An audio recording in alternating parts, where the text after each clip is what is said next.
Good evening. My name's Shane Pearl. I'm based in Adelaide, South Australia. I've been involved in coaching and coach education since 1988. I've coached across a huge range of sports, sprinting in athletics, swimming, triathlon, cricket, rugby, netball, basketball. But the sport that I've done most coaching and coach development work in is Australian football. In 2013, my contribution to coach education was recognised by the SANFL with the Coach Award, which is their most prestigious award each year, and I've continued to work in coach education projects with the SANFL, post that as well. The last couple of years, I haven't been involved in coaching directly. Work got really busy. The expectations put upon us had increased, and so there wasn't the time available that had been previously. But up until a couple of years ago, I was not only involved in coach education through my university work and outreach, but also an active coach as well. Shane, how do you see the COVID-19 situation? How can we help improve ourselves as coaches? That comes down to where the individual coach, I think, wants to go, and does require a fair bit of self-reflection around where one's strengths are. I think there are two aspects that I would suggest. The first one is to understand where your strengths are and continue to cultivate that. Your strengths and your passion have got you to your coaching, have got you your success in your coaching, so you want to continue to elevate that capacity, but to identify an area of improvement. Just as we would with our coaches, with our players, we won't want to work on multiple areas at the same time. We want to hone in on one area for improvement, whether that be the business of coaching, whether that be in communication and relationships with others. There are a lot of online courses that are available through universities.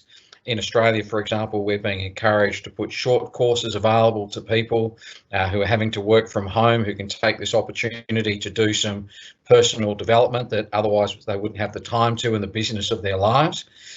Sometimes those courses will give credit to a university, so you're already on your way towards a postgraduate qualification by doing the open online course with a university or with an affiliate to a university like an adult education centre. You mentioned reflection there. What sort of tools or tips might you have for coaches to help them to reflect? I don't use any particular tools myself. I think it's the action of being able to acknowledge your strengths and think about what got you to be the coach that you are in the first place. And then as you look around with the people that you think are good coaches and would aspire to be like, you start to build your toolkit so that you can be more like them. I mean, there are SWOT analysis tools that people would be aware of and other ways to look at it, but I think there's a couple of domains. Is it in the relational domain? Is it in the technical domain? Is it in the cognitive domain, the technical domain of being instructional strategies and understanding the pedagogical toolkit that's available to you? Or is it in the knowledge domain of the sport, being able to understand it strategically, understand it conceptually, being able to understand it as a system? And how has your own coaching evolved over the years? That's a great question. Because certainly I wouldn't coach now the way that I was trained to teach, and the influence of the coaching in my early days. Being in my mid-50s now, my experience of being coached was very directive, very drill-based, very authoritarian. You lose a game, you are punished by laps, by hill sprints, by physical punishment, and often beratement by the coach. That was the era that I came through.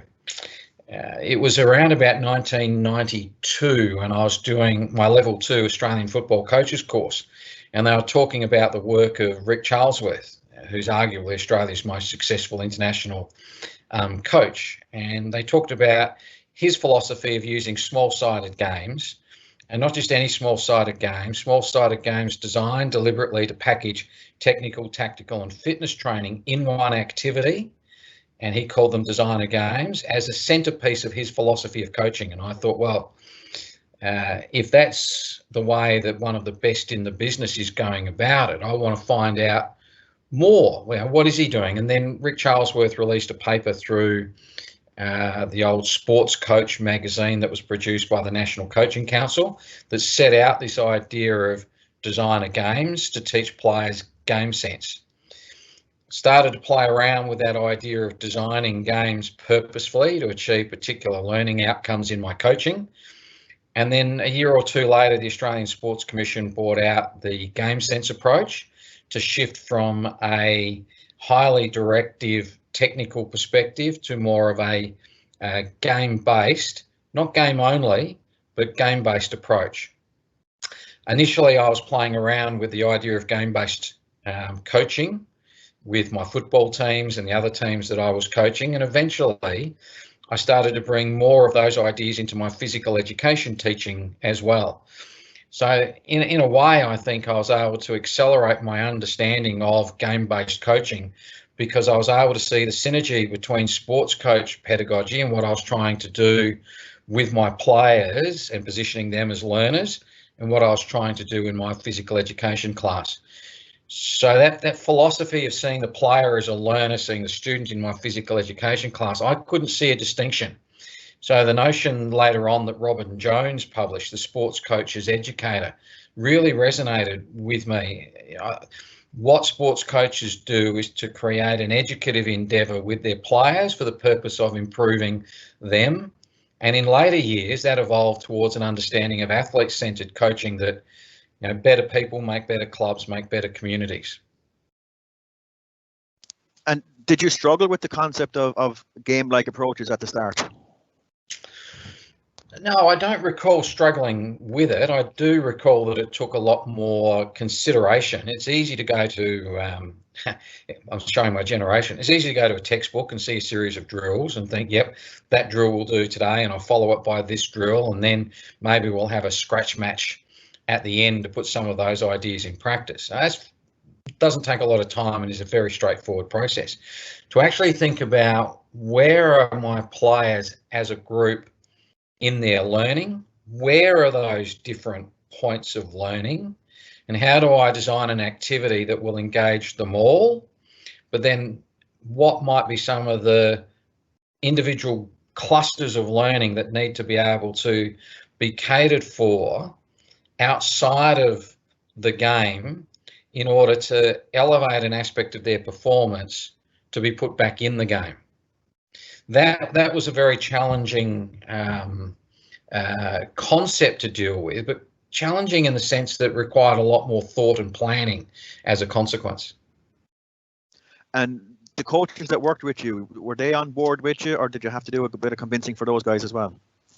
Yeah, I was very fortunate that most of my coaching was in the school environment. I was coaching the first 18 football team, and we took a group to some state championships in a sport that we had been strong at a level, but not at the not at the state level. And people started to go, "What's happening at this school? How has this school suddenly emerged as a football school?" There were players making representative teams in larger numbers than we'd had before. There were more players on pathways to state league programs than what we'd had before. And people started to go, this school's emerging as a football school. What's going on there? And it may have been coincidental to the groups of players that came through in the 4 or 5 years that I was in charge during that period of success. But maybe it was also that I moved from a directive drill-based approach in about 1989 when I first came to the school, and then started to do more game-based coaching when I was exposed to it through, as I said, the professional development of the Level 2 AFL coaching course. And I suppose at the time, going back just about 30 years, it in a sense, it would be quite revolutionary. And you spoke about sort of the background that you came from. What was the reaction maybe from your players based on, you know, the experiences that they might have had up to then of a different style of coaching? Yeah, I don't recall any particular reaction from the players. The players, I was in a very good environment. It was high socio-economic. It was aspirational families. And the young men and this was with the first 18 football team, they just got on with it. And we had created a culture over a number of years where we wanted to be a football school. We wanted to do well in football, and were setting that as our benchmark. And back in the days before schools were doing academy programs, we tried to set up, in effect, an academy program with our year 9, 10 team, the under 15s, through to the opens, the first 18. And that hadn't happened before in the school. And in schools similar to the one that I was working with, that was unusual, that we were trying to set up that continuity from age 14, 15 through to the first 18, when they would have been 17, 18 years of age. So what does a games-centred coaching session look like? Yeah, a game-centred coaching session would look like the players playing the game. A lot of people say, this is it. Yeah, you have to do it like this. But there's a series of pedagogical features, and if you are adhering to those pedagogical features, you are doing a game-based approach. Those pedagogical features are: the game is the focus, maybe the starting point, but not necessarily, but it's definitely the focus of the training session. Players are being encouraged to take responsibility for their learning by answering well-considered questions from the coach. So the players are put into the position of having to problem solve the game, because when they're out onto the field, that's what they have to do. And so the coach becomes a facilitator of the players' learning rather than a director, requiring the players to replicate the example, the words, the exact ideas that the coach is prescribing. So typically within what I work with, which is the game sense approach, you might see a warm-up. Now, I talk about a warm-up moving from closed to open drills, so no defensive pressure, to opposition, so that body and mind are warmed up for the games that are going to occur. Some coaches would say start off with small-sided games in order to focus on the tactical perspective of training and give high engagement load before you actually move to recognise which players might need some isolated practice before you move to match simulations. But others might move from the warm-up into their first round of match simulations.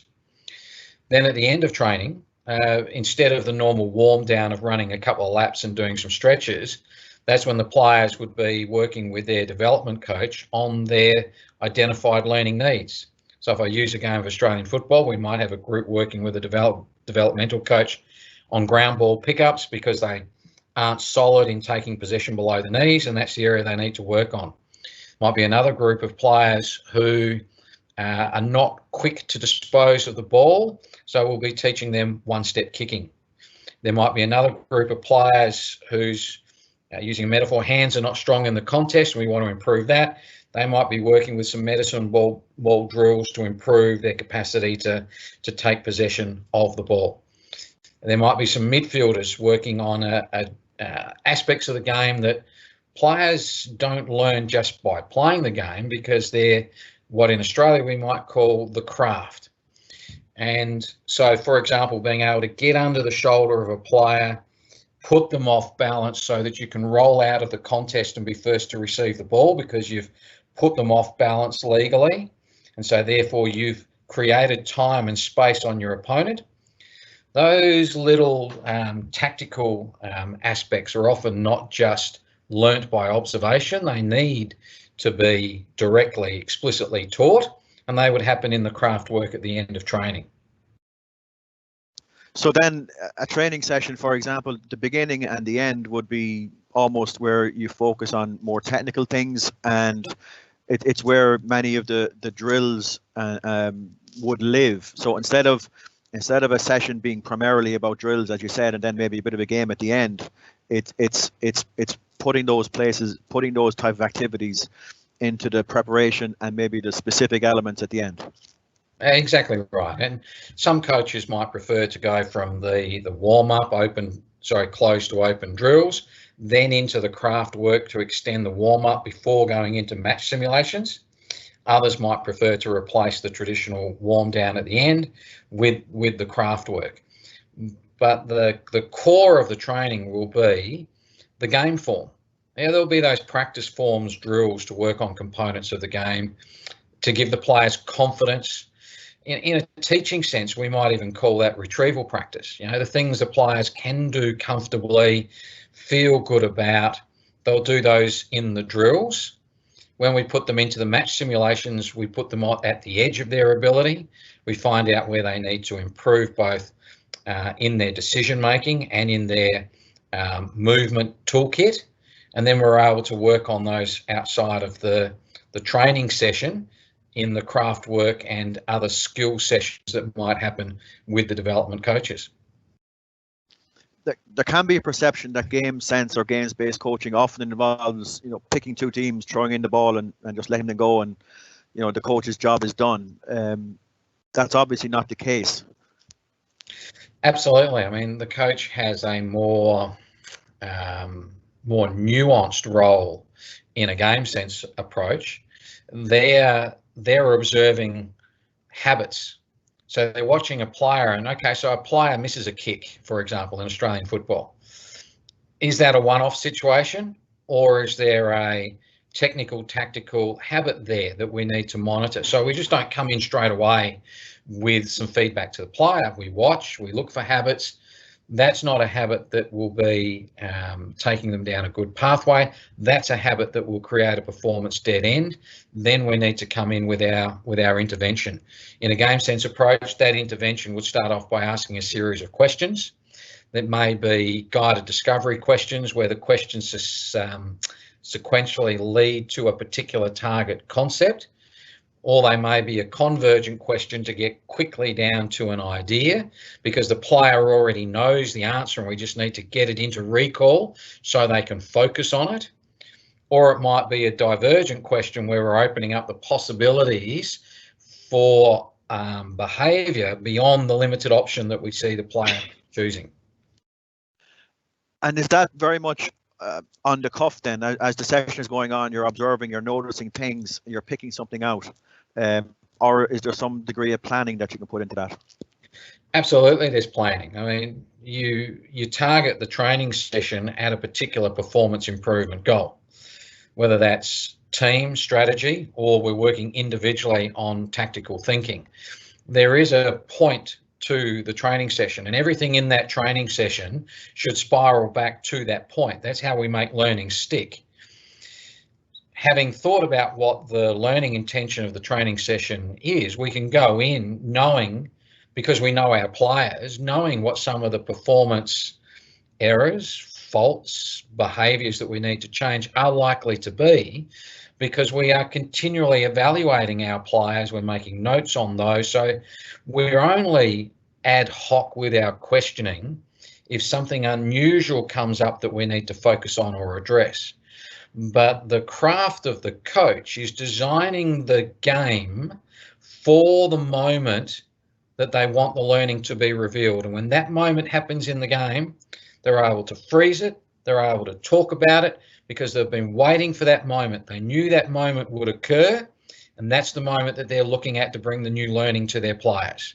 It's planned for through the deliberate design of the game form that they're getting the players to engage in. And do you plan the types of questions you're going to ask?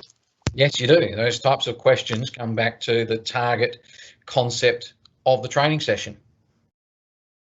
And freezing the game then, it's always an interesting sort of discussion to have with coaches about when do I stop, when do I freeze?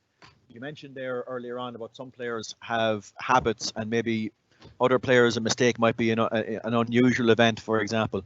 But at what stage do we say take out an individual player for feedback, or at what stage do you stop the game in its entirety for discussion? Yeah, so you'd stop the game in the entirety for discussion because you're anticipating a particular moment to occur. You wait for that moment to occur, you stop it, and you discuss it with the players. That's part of the deliberate planning of the design of the game. You're anticipating that moment will occur. People who freeze the play too often at training are those that are doing it ad hoc, so they start to look for moments to talk about rather than deliberately planning for moments to talk about. Again, if you know your players, you'll withdraw a player from the game deliberately because you need to elevate their performance before they go back to the game. So there'll be a limited number of players that you'll be working with at any one time. Maybe sometimes it's 2 or 3 players outside of a group while the rest of the group get on with playing. But again, this is part of the deliberate act of planning intentionally the coaching session to meet the learning needs of the players. And that's why a game sense approach is not playing games. There will be direct instruction. There will be a lot of practice style because there's a lot of if you like, open to close drills to warm up. There's craft work at the end. Even the game itself can be considered practice.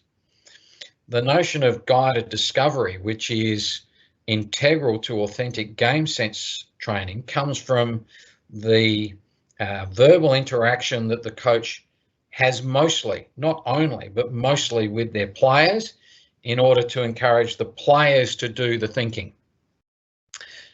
But it's a mistake to think that a game-based approach is only playing games. And I'll confess that I'm influenced by the spectrum of teaching styles here to understand that a game sense approach or any game-based approach is actually a collection of teaching styles. The notion of playing games at training is not new. So that as a central feature does not make something a game sense approach.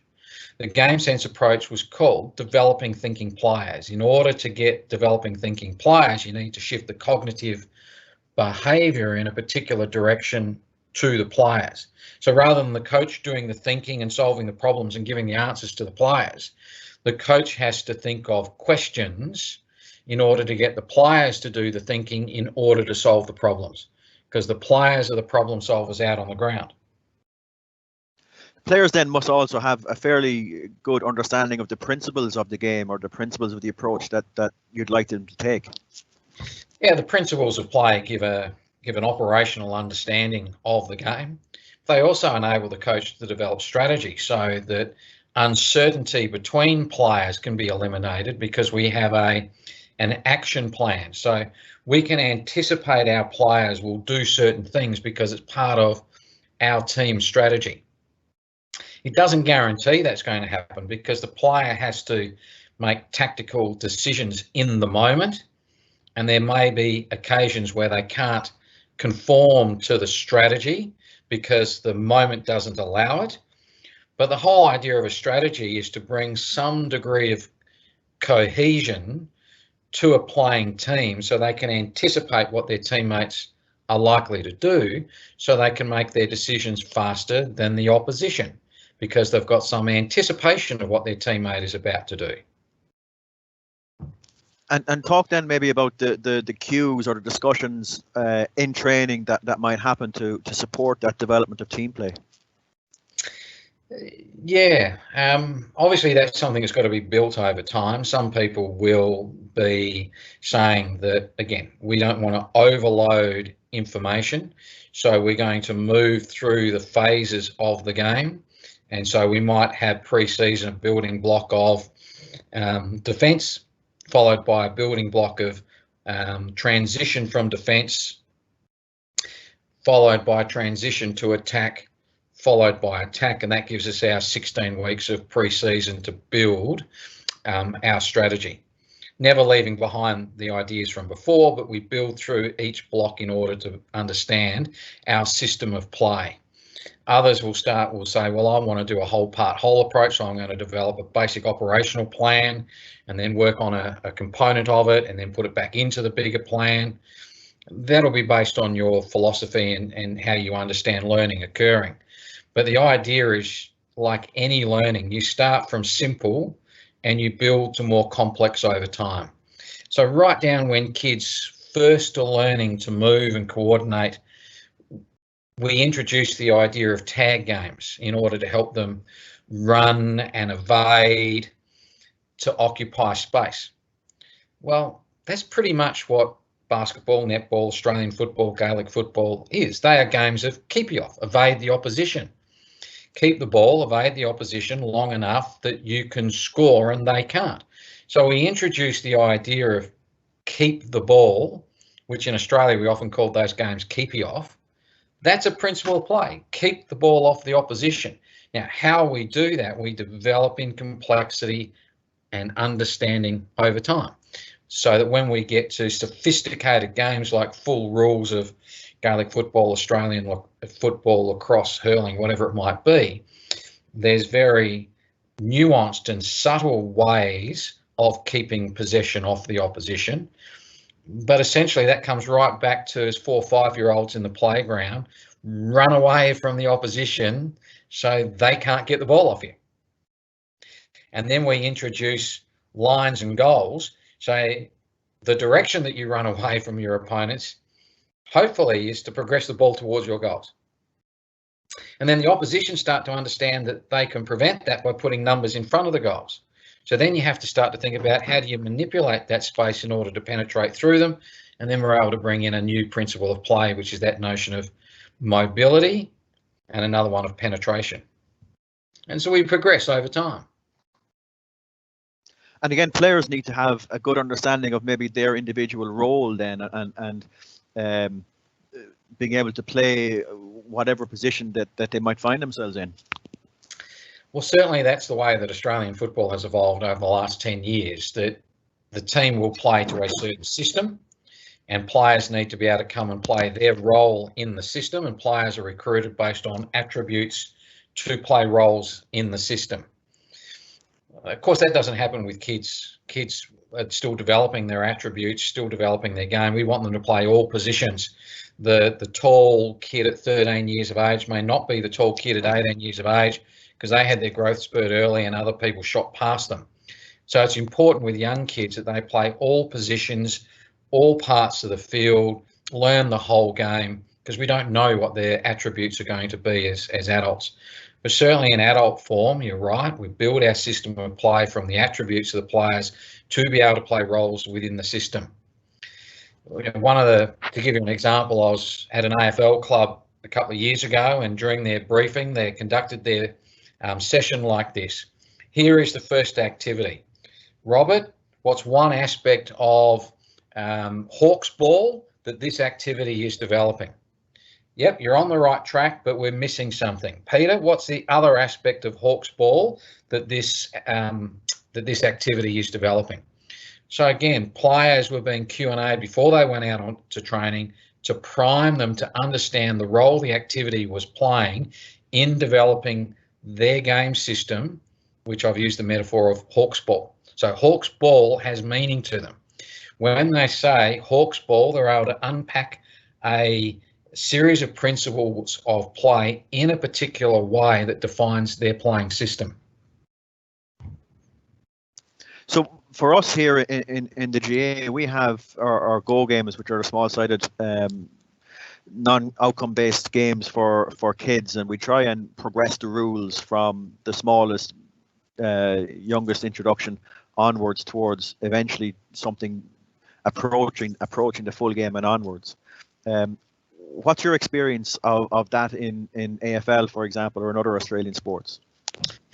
Yeah, there wasn't a great deal of research in that in Australian football. There is a tremendous amount of research in association football.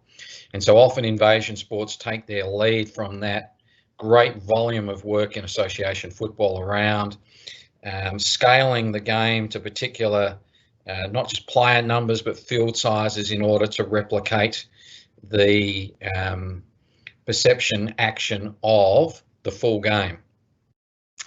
I was really impressed by the work that Mickey Whelan did in his PhD thesis to understand how scaling back the game of Gaelic is appropriate for younger age groups. I've done a little bit of that work with my colleague Sam Elliott in South Australia to provide some literature for that. We were working, Sam had a contact with a football league that had a spillover of players. They couldn't give players enough game time because there were too many players. So they put a 9-a-side competition on the Friday night. So we actually looked at the player development through the 9-a-side versus the 18-a-side that they were playing.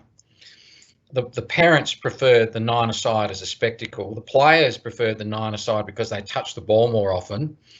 And the literature would tell us if you touch the ball more often, you are becoming a better decision maker because you're making more decisions because you're in the play more often, and you're developing your movement toolkit faster because you're actually getting to do more technical actions during the game at the same time. So to accelerate players' development, we want to keep the game as small as possible because it's a simple equation. It maximises the volume of practice that they are receiving. The key is to keep the game representative so that the decisions that they're making in the game, the small-sided version of the game, transfer to the more complete game form as they get older. So, for example, all sports should start with the primary form in younger years, thinking about what's the minimum number of players that we need to play a game with what I think it's Grahanya calls the logic of the game. That will keep the players involved. That will keep the players interested because we know young kids want to do a couple of things. They want to touch the ball and score goals. You score more goals in a small-sided version. You touch the ball more often in a small-sided version. You keep more players in the game through a small-sided version. Mickey Whelan, you'd be glad to know, is still going strong. He's a member of our National Coaching and Games Development Committee at the moment. And for anyone listening who hasn't seen any of Mickey's research, you really should go and have a look at it. Mickey would have presented at the National Games Development Conference a couple of times on some of his research over the years. And it's really an outstanding piece of work, and it's really informed a lot of what we do with our child level players. I suppose for a lot of coaches, and it's interesting in this webinar series, we get a lot of questions from coaches, and some of the questions have been along the lines of, well, that's okay for kids, but when do we start talking about winning and competition? Yeah, it's a really good question. That depends on the individual kids as well. I can't talk about your context because I'm not familiar with the research, but the research that I am familiar with says that dropout in sport occurs around age 13 to 14, and then in bigger numbers again around that 16 to 18 age group. Now, what's occurring when they come out of what we would call primary school into high school age group is they get to an age where they're going, Peter, sorry, I don't want to go to training tonight. No, I don't want to play the game. And parents can't cajole, convince, bribe their kids anymore. They're old enough to go, no, I know my mind. I don't want to do this, and there's nothing you can do will force me to do it. So we need to create an environment in sport where these kids want to continue when they get to an age that they know their mind and they're strong enough to assert themselves and what they would like to do. Part of that is understanding that for a lot of kids around 12, 13 years of age, they have an understanding of their ability and whether that ability is good enough to continue. So the perceived and actual self-efficacy in the activity becomes important. So the more competent we can help them to feel as they come into that 12, 13, 14 age group, the more likely we are to keep them involved in the game. So competency, developing competency through childhood, through play, because we know that's what motivates kids. The other thing that happens around 12, 13 years of age is sport becomes really serious and competitive. Now, for a lot of kids, they just want to play, and yet they're told if you don't come to training, you don't get to play. Well, how about we make training play so the kids want to come to training? Kids they're still 12, 13 years of age. Young people want to play, and that's their primary motivation.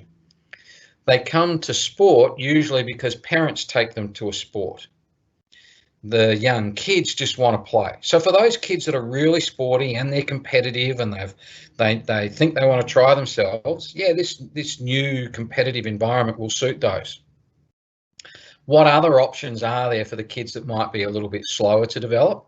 So they're not sure of their desire to compete or want to compete, but they do want to play. They have a love, a joy of playing the game.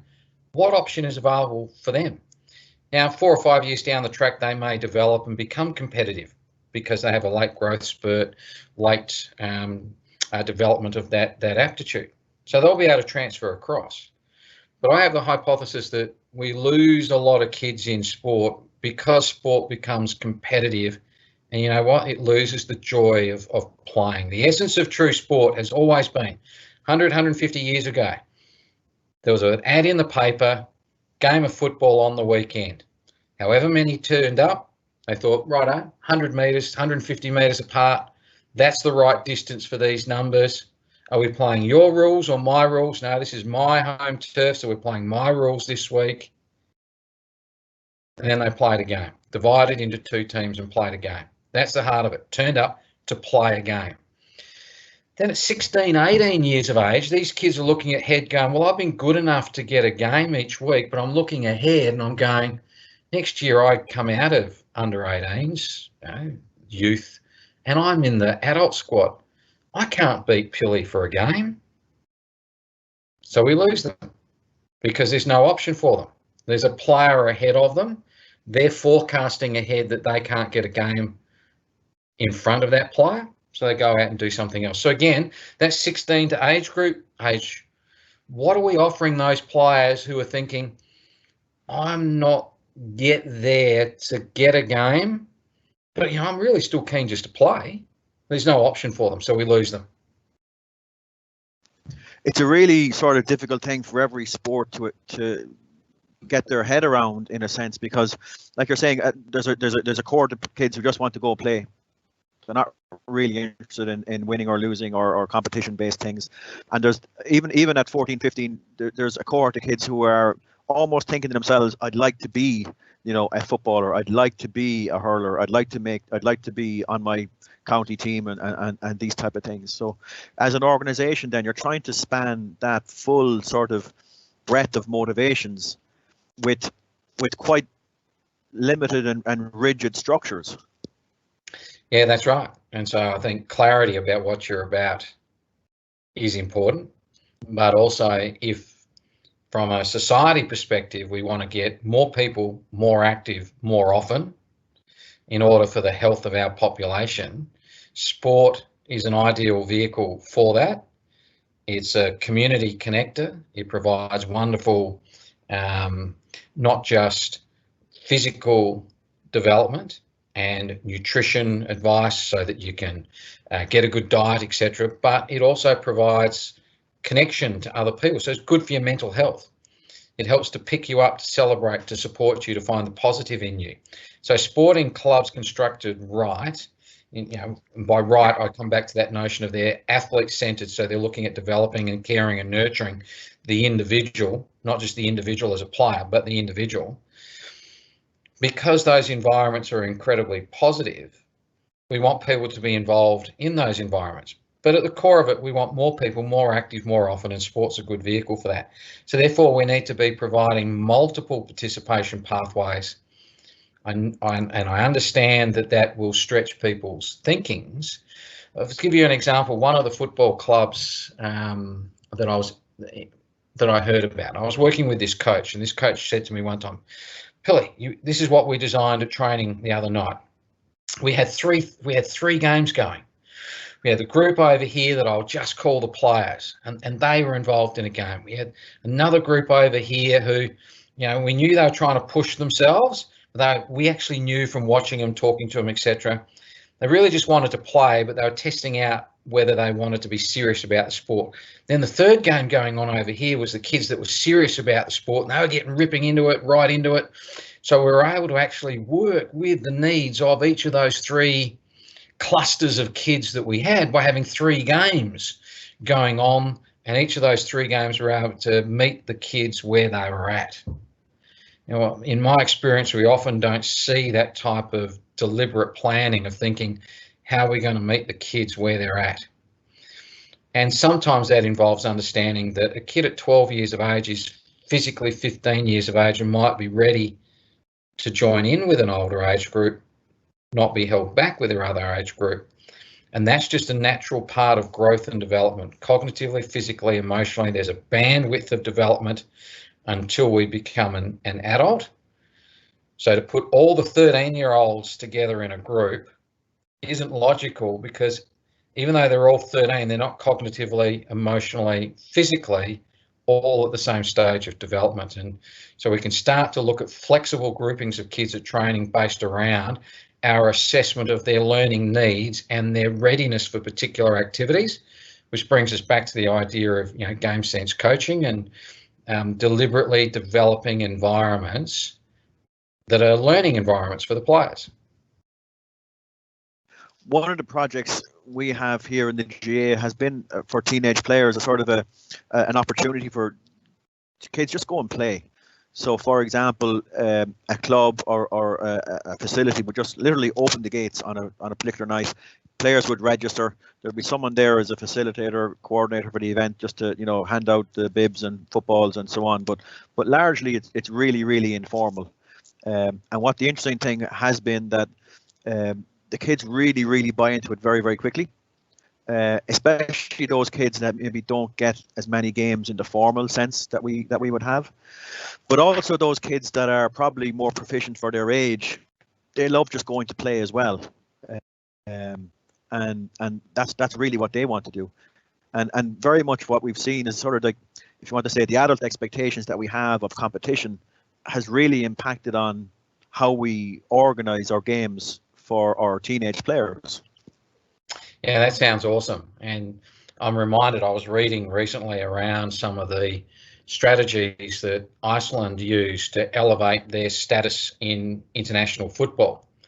And they put two deliberate strategies in place. The first one was making opportunities to play football easily available to school kids. So where it was possible, making sure there were mini pitches near school so the kids could walk straight out of school and play football. Not on full pitches, but it was the idea that kids could look at a space and go, I can play football here, and making it easy for them to make that association. The second part was elevating the quality of coaching, because we know that the quality of the coaching makes a difference and is the one thing under the control of a club that can make the difference between a child's development at Club Y and over the road at Club Z. And we know, particularly as kids get into that, say, 12, 13 onwards age group, where they become more independently thinkers and minded, that if they're not getting a game, or they're always stuck in a peripheral position where they don't get to touch the ball very often, if the coach is giving the best players most of the attention at training, they're going to go, you know what, this is no fun. I'm out of here to go and do something else. And the something else now at home is really easy. Turn on the computer, they can play, which is what they're after.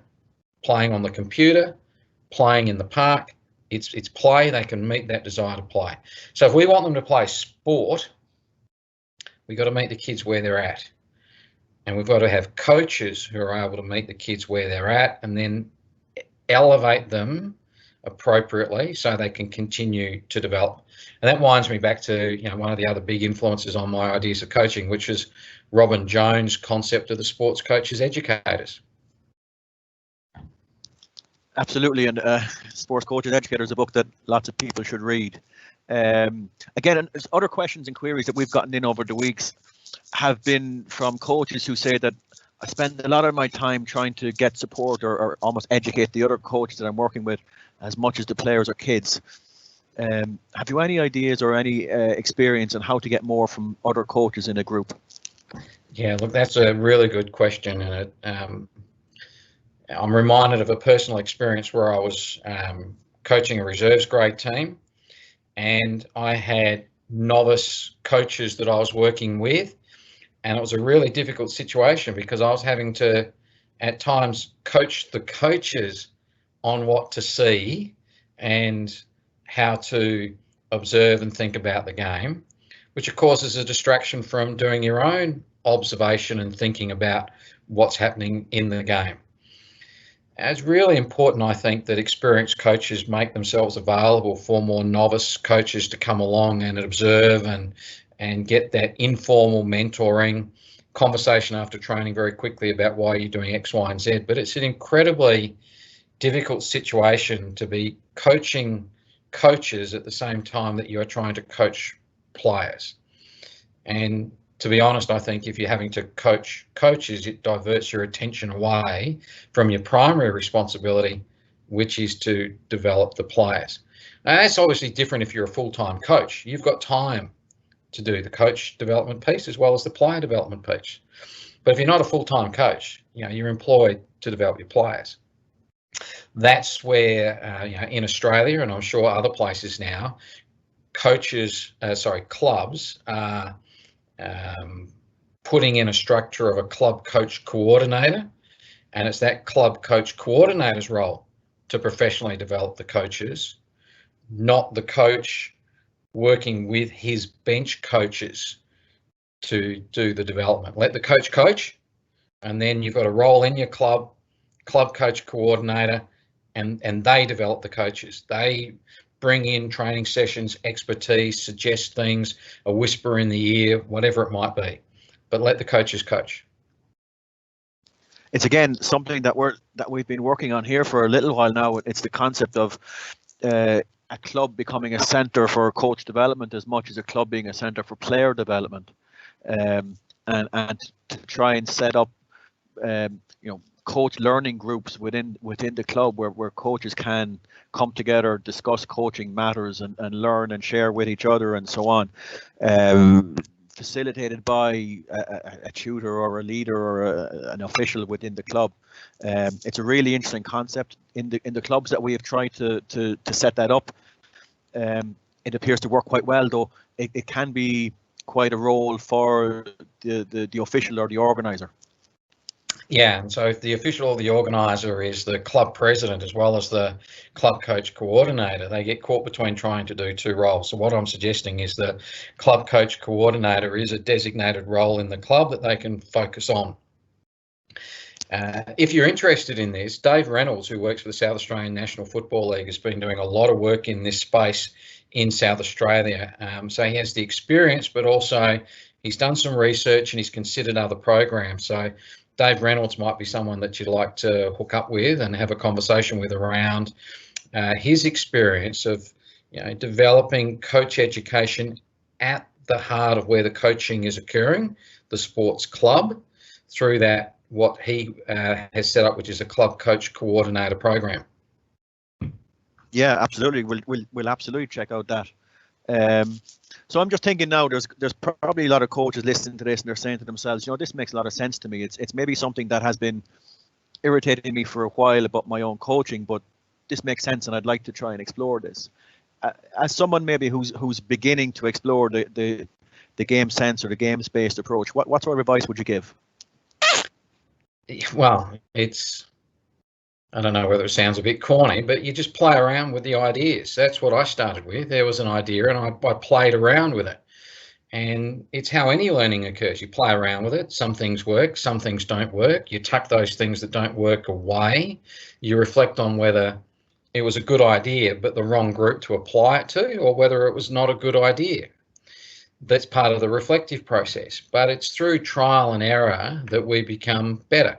So in a coaching sense, we want to push our players' edge of ability. So we become comfortable with training being uncomfortable and therefore training being messy, because if training is not messy, there's no learning. When everything's nice and neat and the players are looking smooth and it's aesthetically beautiful, the players are operating at their ability. They're not being tested. Now that might be, I'll use a metaphor. If you play on Saturday, so your last training session's Thursday night, you want everything to be smooth and nice, coordinated, aesthetic, because you're rolling in with confidence then to game day. But if your session is focused on learning, you want to be putting your players at the edge of their ability, and that means that they'll be making mistakes. And one of the other things that I took away from one of Rick Charlesworth's book was training should be harder than the game. So when the players get to the game, it's almost like, how easy is this? And that's one of the advantages of small-sided games. I'll give an example. I was at an AFL coaching conference, and Alistair Clarkson, arguably the most successful coach of his generation, said, one of the things maybe that Hawthorn do differently is over summer they played nine-a-side football. They compress time and space to make the game harder than what it is on the full field. So when the players get onto the full field and there's more time and space, their brain is operating faster because they've had to process, using that metaphor, information quicker and get their coordinations together quicker in the compressed space of the nine-a-side game. And he used an example of a player that they'd recruited to the club, all Australian full-back. That means he can kick the ball. Through pre-season, he was flubbering his kicks all over the place. And Alistair would explain that as he's never had to think this fast in his life. And he's okay for that player to be flubbering his kicks because he knows the player can kick. He sees it in the warm-up all the time. It's actually about developing the operational capacity for faster decision-making, faster execution. And to do that, you've got to push the player's edge of ability. Now, if we're doing that with our players, we need to be doing that with our coaching as well, which means we need to be prepared to take risks. And in my own experience, if we say to the playing group, I'm going to give this a go, I don't know whether it works, but just as I ask you to take risks and push yourself at training, I'm pushing myself here by having a go at this with you. And you know what, if it fails, we need to be able to stand up in front of our players and go, thought that was a good idea, but we'll tuck it away. It's not working. I think one of the things for that we have to try and address is the concept of what good coaching looks like. That. Sorry, Shane, 1 second. Is that right?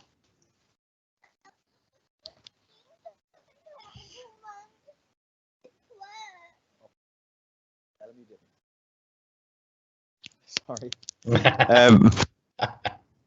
One of the things I think that we have to understand is this whole concept or understanding of what coaching is and what it looks like.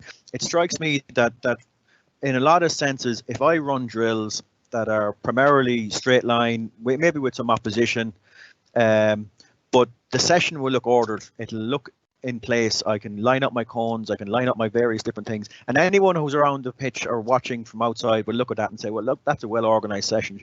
God, Shane must be a good coach. Whereas I remember reading something, it must be 10 or 12 years ago now, and it spoke about coaches working on the edge of chaos. That the session looks like it's a little bit chaotic. But I think given the nature of our games, it might be something more appropriate for what our players need to be prepared for. Yeah, it's a good metaphor. If we look at some of the theories that support that, we can look at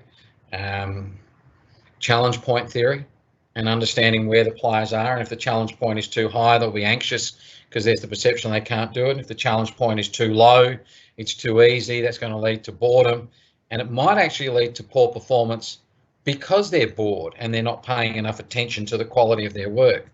But if we get the developmental channel right, if we get the challenge point right, we put the players at the edge of their ability, they believe that they can get it right, but we're pushing them towards better performance.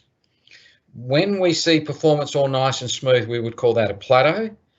And ideally, we would have recognised a plateau forming and thought, for these players, are they confident enough that we can disrupt it and get the next lot of learning in?